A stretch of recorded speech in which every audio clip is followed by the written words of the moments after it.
China is in the midst of a construction spree unparalleled in human history. Over the course of just 40 years, the Chinese will be adding a layer of infrastructure that will rival what we in the United States have built in our entire past. These are the mega projects that will lift China into the future. China wants to make its capital, Beijing, the center of the world's largest supercity by merging 3 provinces into one continuous megalopolis of 130 million people. That's 6 times the population of New York. The region is called Jing-Jin-Ji, and it'll tie together the cities in 3 provinces along the Bohai Bay Rim, using advanced communications networks, new high-speed rail and subway lines, and better highways. Reports are that Beijing's focus will be culture and technology, Tianjin will become a research base for manufacturing, and Hebei will be the new home of many of the federal bureaucracy jobs that will be relocated from the capital. The project has the full backing of President Xi Jinping to catch the area up to China's more economically prosperous regions, like what Shanghai and Nanjing have got going on in the Yangtze River Delta. Covering roughly the total land area of the US state of Kansas, Jing-Jin-Ji will be unlike anything seen before in the history of mankind. And even though it's still a work in progress, part of a long-term vision, that's not stopping people from moving into areas that are completely unready for them. The services are bad, says a salesman who commutes a total of 5 hours a day on congested roads. His 6-year-old child has more than 65 kids in his class. They live in Yanjiao, one of the many tower-filled suburbs that are sprouting up all across Jing-Jin-Ji. Yanjiao has about 750,000 residents, but just 2 very small parks and no bus terminals. Why is this the case? Because corruption is perceived as rampant at the local level in China. The central government doesn't allow cities to keep the little tax revenues they do collect, so communities like Yanjiao have no way to pay for desperately needed schools, roads, or enough buses to adequately serve their citizens. The most vital piece of infrastructure that will help fix a lot of these problems is still being built: Jing-Jin-Ji's high-speed rail network. With trains that can hit 185 miles per hour, urban areas that were previously confined by the 60 miles per hour speeds of a car or subway or train can now greatly expand. All those people filling the megacities in the north have a shortage of the single most necessary resource for life: water. To solve that problem, the Chinese will soon be moving 45 billion cubic meters of fresh water each year from the wetter south to the drier north. There will be 3 canals in the project: a 716-mile-long eastern canal that will begin at the Yangtze River and snake uphill with the help of more than 20 pumping stations to reservoirs in Tianjin. Route 2 will flow downhill from the Danjiangkou Reservoir on the Han River, 785 miles across the North China Plain to Beijing. And the third route is the Big Western Line. It's still in its planning phase, but it will divert water from the rivers flowing into the Yangtze, sending it to the Yellow River instead. The central government has rammed this project through, despite many concerns over pollution and the forced relocation of hundreds of thousands of villagers. It's also late and over budget due to the soaring costs of building bridges and tunnels for the canals to cross the many rivers and highways in its way. Then there are the very real fears that diverting water from the Yangtze River could cause the world's 3rd longest river to run low, devastating those whose livelihoods depend on it. One proposed solution to this problem is to give the Yangtze more water by redirecting rivers in southwestern China. But this would affect India, Bangladesh, Myanmar, Laos, Thailand, Cambodia, and Vietnam, potentially causing an international crisis. For the immediate future, though, the south to north water transfer project is a done deal. Following the example of the American West in the previous century, China has completely reshaped its environment using dams and canals, allowing for the arid north to support tens of millions more residents than it otherwise could. As the world's most populous country, it makes sense China would have the world's busiest airport. And when the Beijing Daxing International Airport opens in 2018, it will. With a maximum capacity of 130 million passengers a year, it will be significantly busier than the world's current busiest airport. To make this work, Beijing Daxing's main terminal will sprawl over 7.5 million square feet. Its unique starfish design was created by Zaha Hadid architects to, quote, provide an exceptional passenger experience with minimal walking and increased connectivity, end quote. The new mega airport could have as many as 9 runways, 8 for civilian use and 1 for the military, and will cover more than 6,600 acres in southern Daxing along its border with Hebei province. Construction will cost around $13 billion and will include a dedicated high-speed rail line to connect the airport to the rest of Beijing's transportation system. Beijing's existing Capital International Airport is already running well over capacity and has become the second busiest in the world, even though it just opened in 2008. So to ease congestion, it will stay open, providing the Jing-Jin-Ji supercity with 2 mega airports. But it's not just passenger congestion that makes it hard to fly in China. Some analysts say the root of the problem is that the military controls 80% of the airspace, which forces civilian aircraft to operate in narrow corridors, slowing them down. That's why flight delays are rampant throughout the country. But that's an issue China can and will fix, because it knows that while the 20th century was the century of the automobile, the 21st will be dominated by the airplane, especially once faster, more efficient aircraft are introduced, making it even easier and cheaper to get around our increasingly interconnected planet. The Chinese aren't just flying in record numbers, they're falling in love all over again with the preferred method of travel in the 20th century, as hundreds of millions of Chinese acquire middle-class status and the extra income to afford cars. This is presenting a relatively new challenge: heavy congestion on their motorways. So to tackle this problem, China has set itself apart from the rest of the world by embracing high-speed rail at a breakneck pace. Its goal, to build a system with more than 35,000 kilometers of track, is now more than half complete, making it one of the most expensive mega projects in history. The other reason behind this plan is to allow people to commute to work from much farther distances than they could if they had to drive, making high-speed rail the key to urbanization. And because China has as much high-speed rail as every other country combined, it will have more and more of the world's largest cities. In fact, of the top 10 urban areas on Earth with more than 20 million people, 3 of them are in China. And those cities are growing so fast that 2 of the 3 weren't in the top 10 last year. The explosion in high-speed rail in China is especially mind-blowing when you consider that it was first introduced there in 2007. That's less than a decade ago. Since then, daily ridership has grown from 237,000 to over 2.5 million. To accommodate all those passengers, its railway ministry has swelled and now has the same number of employees as there are civilians working for the entire United States government. China got to this point under the heavy-handed leadership of Minister of Railways Lu Zhijun, or Great Leap Lu, who pushed his patriotic workers in shifts around the clock to plan and build rail lines as fast as possible.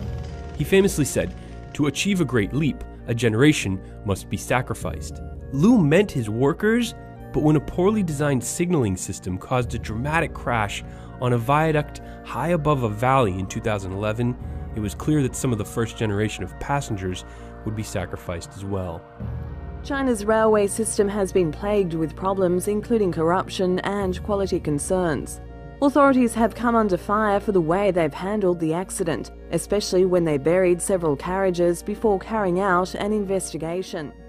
But despite the 40 deaths and more than 200 injuries in the Wenzhou train collision, the attempts of the government to cover the disaster up, and Great Leap Lu's subsequent fall from grace, the high-speed rail boom in China has roared on, and the system is now considered to be among the safest modes of transportation in the entire world.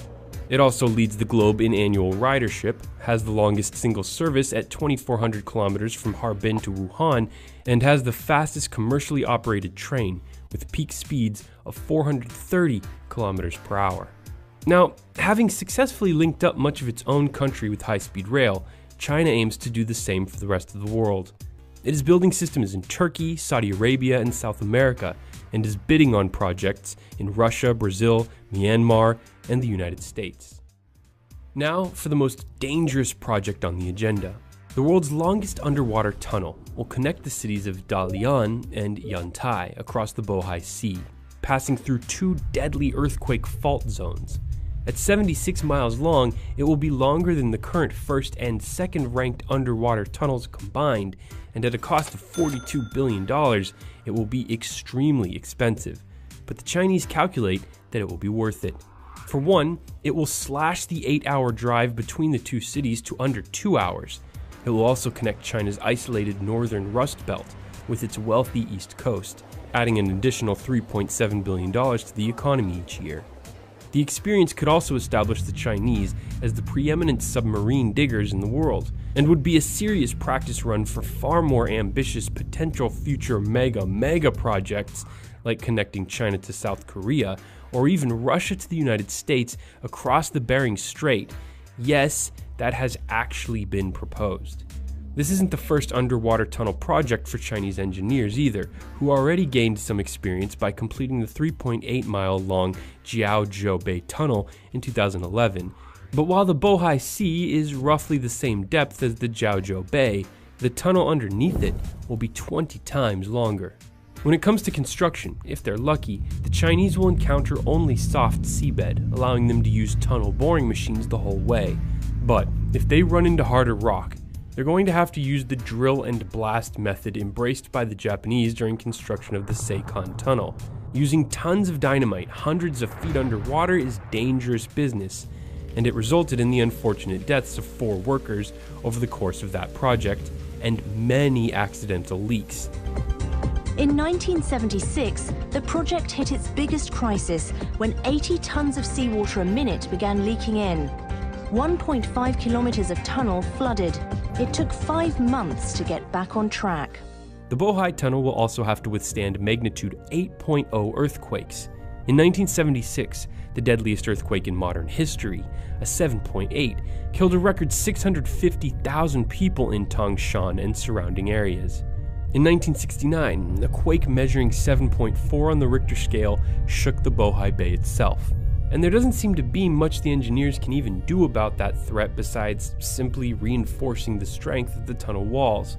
Of course, they could simply not bore a long hole under a deep bay through 2 fault zones, but that doesn't really seem to be an option at this point, because officials throughout China are under enormous pressure to hit GDP economic growth targets, and there aren't many other options that could provide anywhere near as much economic benefit as the Bohai Tunnel, which should break ground sometime in 2016.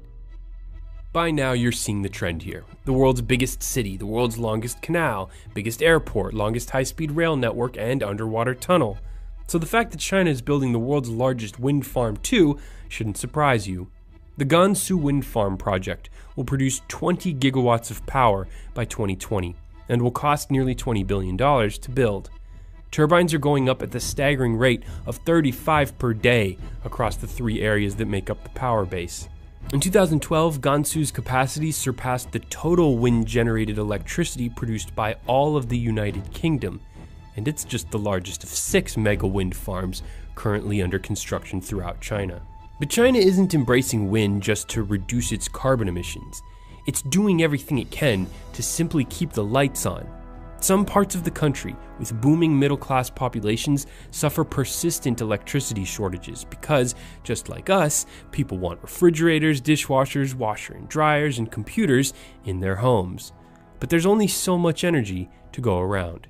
So China's State Council is pushing for an across-the-board renewable strategy to reduce its dependence on oil, coal, and gas, the finite resources of the 20th century, whose extraction and consumption are subject to constant geopolitical tensions. Since 2013, China has led the world in renewable energy production, with a total capacity of 378 installed gigawatts, coming from projects as wide-ranging as Gansu to hydroelectric power plants like the Three Gorges Dam, which spans the Yangtze River and is the world's largest power station of any kind. In just the last 10 years, China has increased its solar panel production 100-fold to become the world's leading manufacturer of that technology. With China now pumping more CO2 into the atmosphere than the number 2 and 3 emitting countries, the US and India, combined, it's vital for the future of the planet that it continues using mega projects to create a lot more megawatts of clean, green power.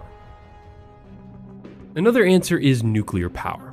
which is much less controversial in China because of its prodigious demand for electricity and the inability of its people to mount any real challenges to the government's plans. Mainland China currently has 31 nuclear power reactors in operation and another 24 under construction. Compare this to the United States, which has 99 commercial reactors overall, supplying about 20% of its electricity needs. However, the US currently has plans to build just 5 more reactors, as it's instead choosing to embrace natural gas, wind, and solar power. Even France, who leads the world by generating 3/4 of its electricity from nuclear, is moving away from the technology, and will likely close nearly half its nuclear power plants in the next decade. The Fukushima accident in Japan, after the devastating earthquake there, also accelerated the world's breakup with nuclear power, even causing China to briefly suspend new projects. But while the rest of the world turns its back on nuclear energy, China is doing the opposite, more than quadrupling its nuclear capacity by 2030. The Marquis project is the Haiyang nuclear power plant in Shandong province, which will eventually house 8 AP1000 Westinghouse pressurized water reactors for a total capacity of 8,800 megawatts, 4 times more power than is generated by the Hoover Dam, a power station that provides electricity for 8 million people in the American Southwest. And when you factor in that the average home in China uses a fraction of what an American home uses, the Haiyang plant will end up producing enough electricity for tens of millions of people. But the $13 billion project is only the most powerful of the 13 different nuclear power plants currently under construction across China, 9 of which will have a maximum capacity of more than 6,000 megawatts.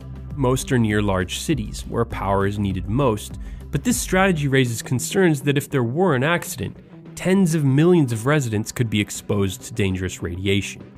The neighboring Guangdong and Lingao nuclear power plants have 28 million people within a 75-kilometer radius, including Hong Kong.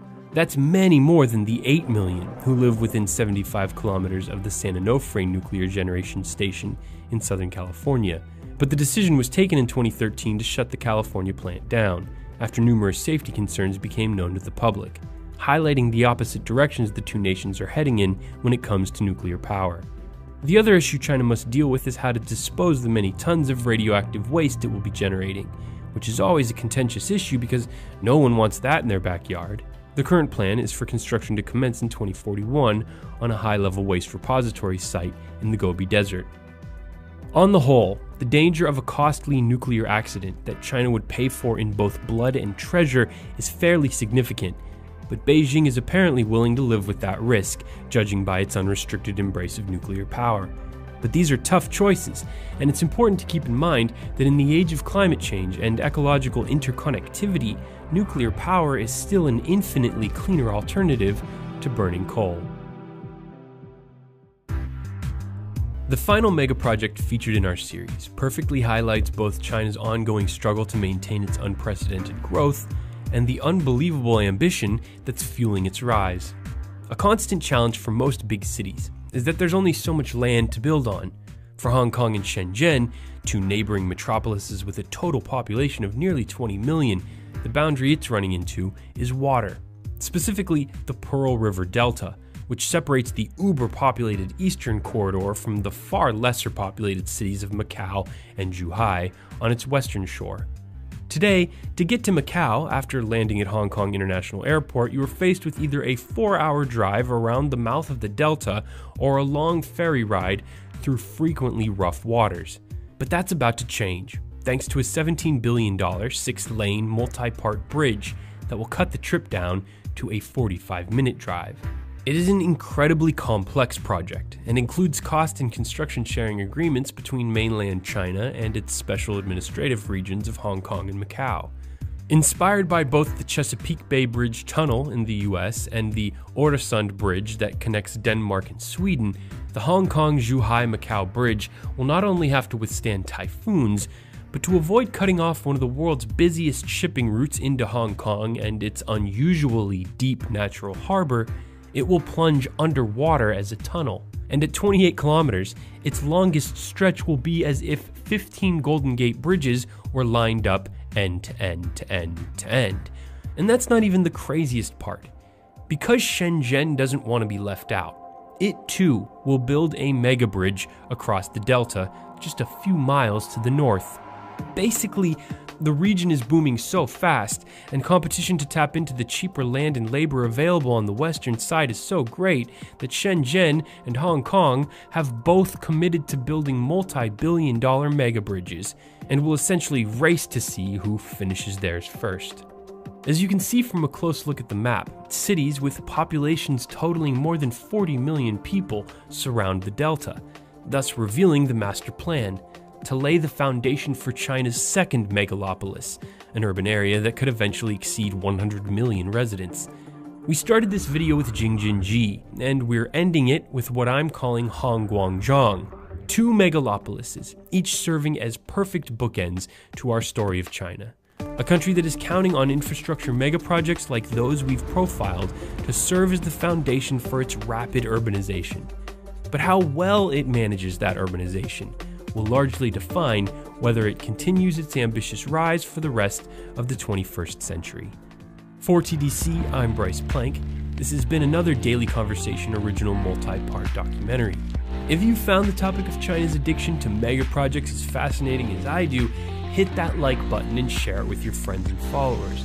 If you made it here to the end of this video, thank you so much for watching.